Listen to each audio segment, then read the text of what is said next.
Bonjour à tous et bienvenue sur cette nouvelle vidéo. Aujourd'hui, le thème de la vidéo, c'est ce petit dock USB qui s'appelle la console Tabin Tamron. Donc aujourd'hui, je vais aborder avec vous les points importants, quelques points importants concernant l'utilisation de cette console.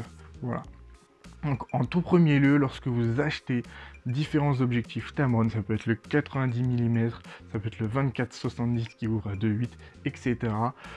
Sachez que cette petite console Typing Tamron servira pour ces objectifs-là. Donc voilà, lorsque vous achetez ce petit dock USB et également d'autres objectifs de la gamme Tamron, eh bien n'oubliez pas d'enregistrer votre produit puisque Tamron offre une extension de garantie de 5 ans.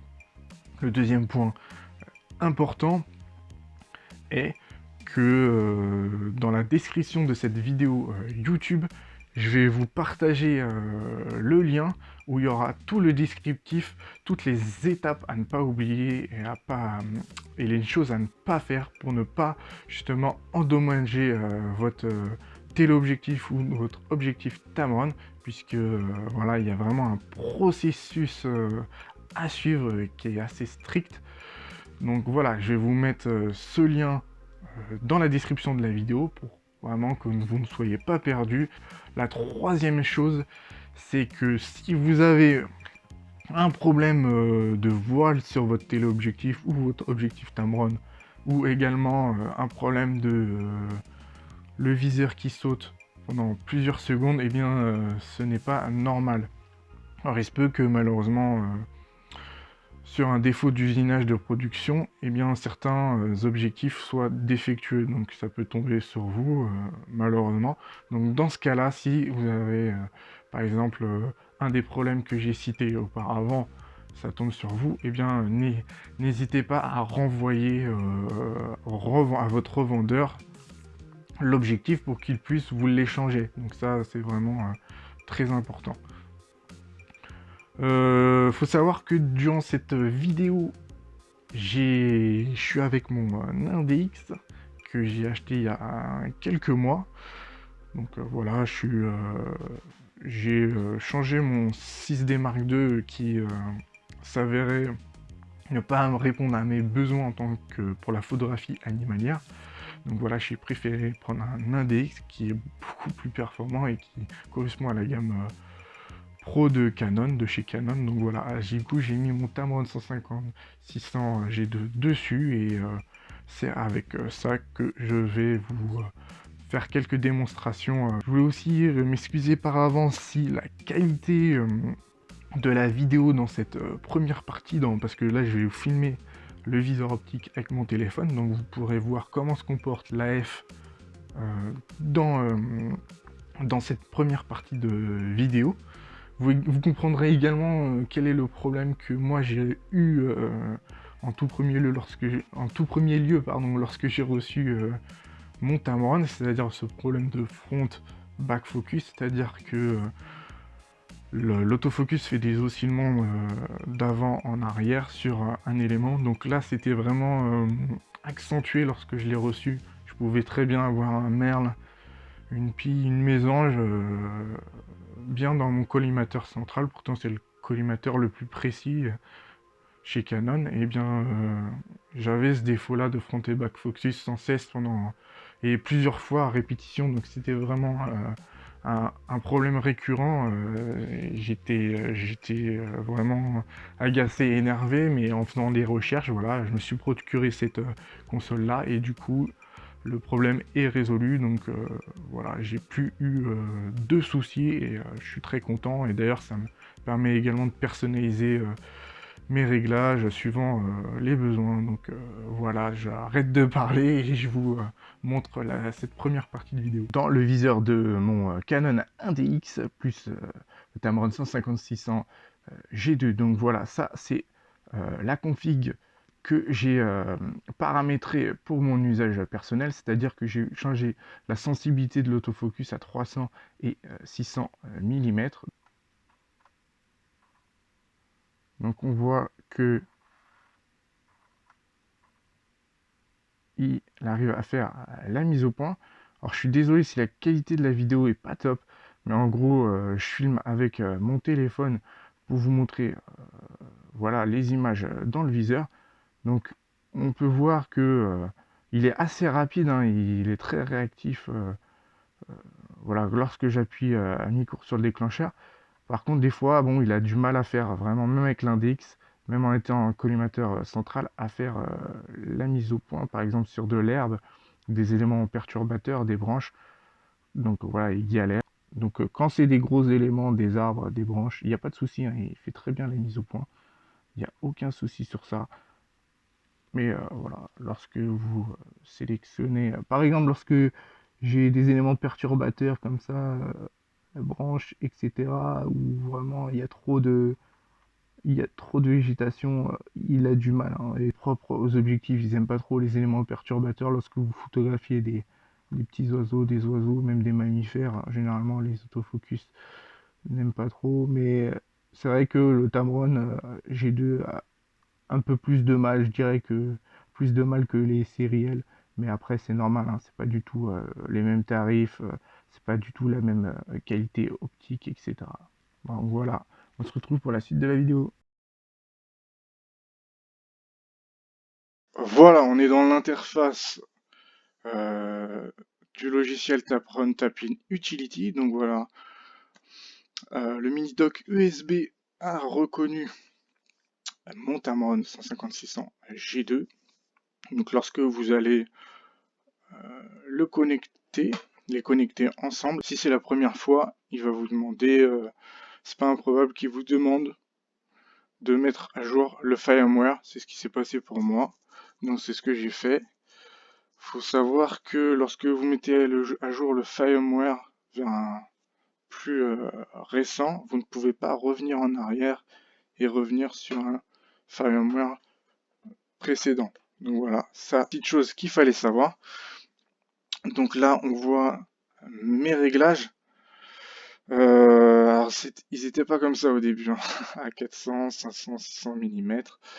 Ils étaient à 0, mais en fait j'ai fait une précédente vidéo et je n'ai pas activé le micro. Donc j'ai dû refaire une prise vidéo pour le coup. Donc là j'avais mis à -4, mais du coup ça me plaît pas, donc j'ai réitéré la manipulation. Donc là on va plutôt... Donc ça, je vais être dans les détails, plus dans les détails. Ça, en fit, c'est la distance en anglais. Donc là, vous avez en français, c'est les mètres, 2,2 mètres, 20 mètres, infini. Donc moi, j'avais laissé à 0, 400 à 400, à la focale de 400, 500 et 600, j'avais laissé à 0. J'avais mis à plus 5 à 20 mètres et plus 5 à l'infini.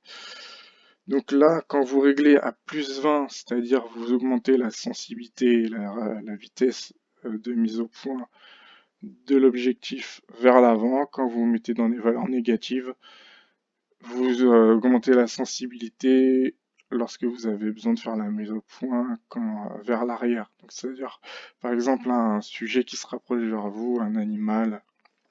Donc voilà.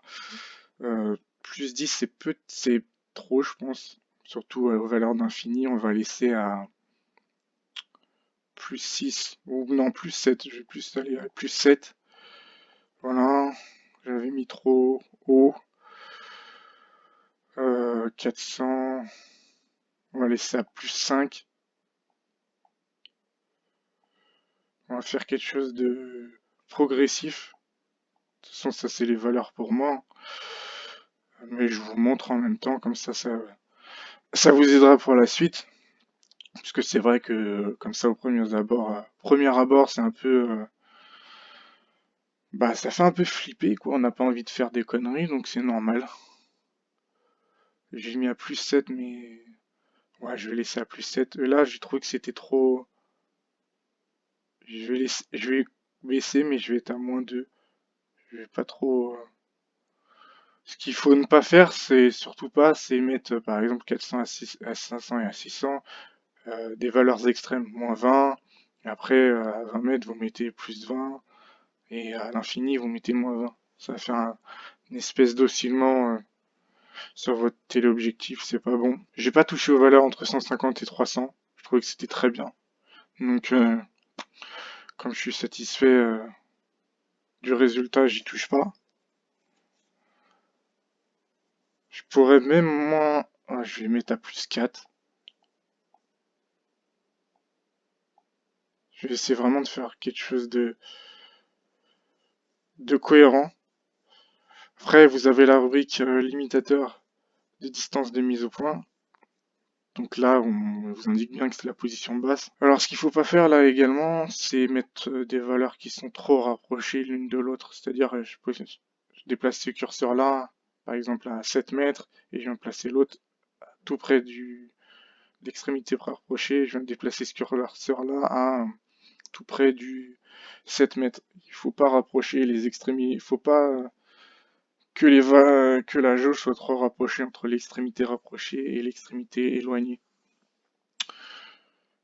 Donc voilà, là je suis à 2,2. J'avais laissé à 10 tout à l'heure. Enfin, sur ma première vidéo où j'avais pas activé le micro. Là, du coup, là c'est mieux. Euh, Après, en bas, la position médiane, c'est 10 mètres et infini. Donc, toc toc. Donc, ouais, je vais laisser à 8. Je vais laisser comme ça en bas. Donc, je trouve que c'est bien. Après, vous avez réglage personnalisé. Donc là, vous pouvez dire que vous activez la mise au point manuel continue. Donc ça, c'est vraiment si vous pouvez absolument pas faire la mise au point en auto lorsque vous avez une scène devant vous. Et là, la meilleure façon de capturer l'instant, bah, c'est de tourner la bague de mise au point manuel qui est sur l'objectif, qui est juste au début du téléobjectif. Bon, pour moi, pour le Tamron 150-600 G2, c'est ça. Elle est au tout début de l'objectif, la bague de mise au point manuel. Et après, vous pouvez même régler la sensibilité si vous voulez que ce soit plutôt très sensible, normal. Bah, moi, je l'ai laissé normal puisque je suis content. Dans le mode VC, c'est le mode stabilisation, donc je suis resté sur le mode standard. On ne peut pas, par exemple, sur ce 5600 G2, avoir les deux modes. La priorité, c'est en transparent, donc je peux pas l'activer. Il me propose que la propriété stabilisation d'image au viseur. Donc, comme ils disent, en gros, ça met plus l'accent sur la stabilisation à main levée, etc. quand vous prenez des photos à main levée. Moi, personnellement, je vais pas faire une recherche de mise à jour firmware, sinon il me l'aurait proposé, mais je pourrais cliquer dessus, mais je vais pas le faire. Vous avez également l'option rétablir les paramètres d'usine par défaut, si vraiment, voilà, vous voulez remettre tous les paramètres à zéro et que vous voulez reprendre depuis le début et refaire des modifs sur vos réglages. Mais voilà, sinon c'est ces trois points-là. C'est pas très complexe non plus. On a la limite de plage. Tac. Donc là, je peux vraiment dire, bah voilà, je veux que mon autofocus il est de 2,2 mètres jusqu'à 30 et après il s'arrête. Ou je peux encore raccourcir cette distance de mise au point en fait, comme je veux, comme je le personnalise comme je veux en fait. Suivant mes besoins, suivant suivant ce que je photographie, par exemple dans la semaine ou ce que je vais être amené à photographier. Donc on peut vraiment personnaliser comme on le souhaite en fonction de nos envies. Faut savoir que c'est pas si simple que ça de placer le mini dock USB sur l'objectif. J'ai dû m'y reprendre à plusieurs fois là. Parce qu'en fait, il faut bien appuyer, en fait, il faut bien aligner les curseurs blancs entre l'objectif et la console Tapin Tamron. Lorsque c'est aligné, vous appuyez bien. Et en fait, il ne faut pas qu'il y ait d'espace de jauge entre l'objectif et le dock. Sinon, Sinon, quand vous allez tourner l'ensemble, enfin, quand vous allez tourner le dock USB, il va vous dire la connexion n'a pas été établie, veuillez débrancher, retirer l'opération. Donc là, je vais appliquer les paramètres à l'optique. Tiens, je vais d'ailleurs modifier ici pour la position médiane. Je trouvais que c'était un peu trop court. Donc voilà, c'est tout. Je vais appliquer les réglages à l'optique, donc il faut absolument rien toucher. Pas que le PC s'éteigne, ni enlever le dock USB.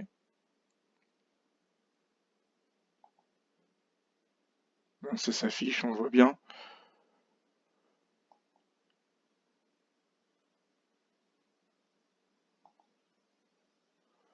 Donc voilà, ça c'est terminé.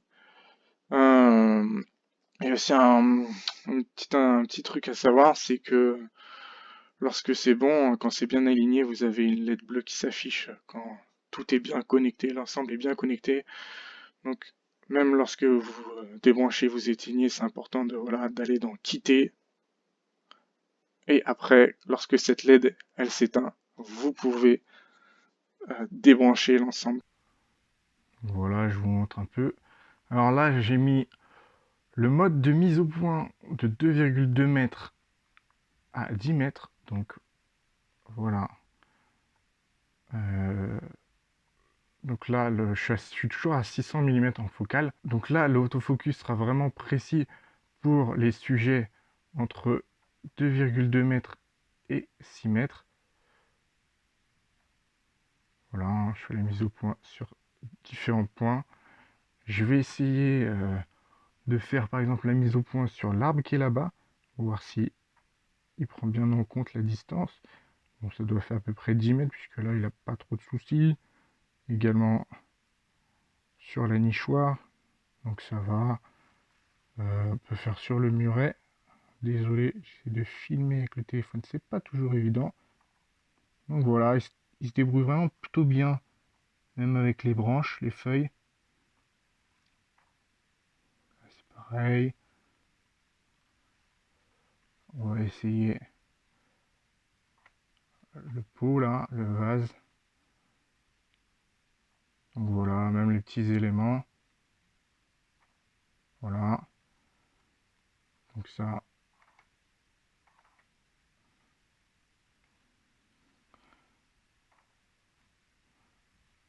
fonctionne plutôt bien. Donc ça va, je suis content. Donc voilà, je suis toujours à 600. Sauf que là, j'ai changé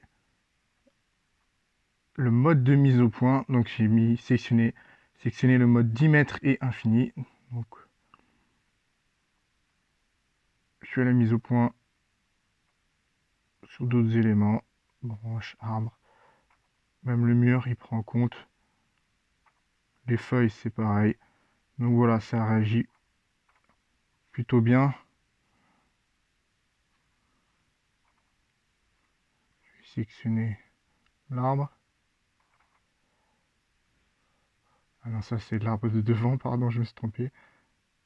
C'est trop près. Je vais sélectionner derrière, voilà. Le cabanon. Il n'y a pas de souci. Donc vraiment, la console USB dock est vraiment fait pour ça. Augmenter la sensibilité de l'AF, la précision de l'AF, et du coup, le personnaliser comme vous le souhaitez. C'est vraiment son but principal. Donc là, vous voyez, j'ai vraiment pas de soucis là. Même là, pour des éléments où il y a vraiment, on voit qu'il y a de la végétation, il se débrouille pas mal, pas trop mal. Donc voilà, j'espère que tout l'ensemble de la vidéo vous a aidé à voir plus clair. Donc voilà, j'espère que cet aperçu sur le logiciel TapIn Utility vous aura aidé. Alors j'ai oublié de préciser dans la partie précédente que faites bien attention lors de la manipulation, puisque si vous foirez, si c'est une erreur de votre part lors de l'installation du mini-dock USB sur l'objectif, sur l'ensemble, si vous foirez et que vous l'endommagez, eh bien Tamron n'en prendra pas la responsabilité, ce sera de votre faute. Donc ça c'est important à savoir, j'avais oublié de le mentionner et du coup là je vous le dis maintenant. Donc la première partie et la seconde, ça permet de voir grâce aux réglages que j'ai effectués les différences notamment visuelles par rapport à l'autofocus, comment il se comporte. Comme ça vous voyez l'avant et l'après réglage. Donc voilà, c'était tout pour cette petite vidéo. J'espère qu'elle vous aura grandement aidé. C'est vrai que j'ai eu pas mal de retours de commentaires d'utilisateurs qui me demandaient oui, est-ce que vous pouvez sortir une vidéo de comment fonctionne ce petit dock USB et comment on le configure. C'est vrai que c'est pas facile quand on connaît pas, on sait pas, ou on est débutant dans la photo. Donc voilà, j'espère que ça vous a aidé. N'hésitez pas à partager, liker et à vous abonner. Ça me fera grandement plaisir. Je réponds également aux commentaires et questions. Voilà, liker, partager et s'abonner, ça me permet vraiment d'avoir plus de visibilité et du coup que la vidéo touche beaucoup plus de gens, de monde. Donc voilà, merci beaucoup. On se dit à bientôt et ciao, bye bye.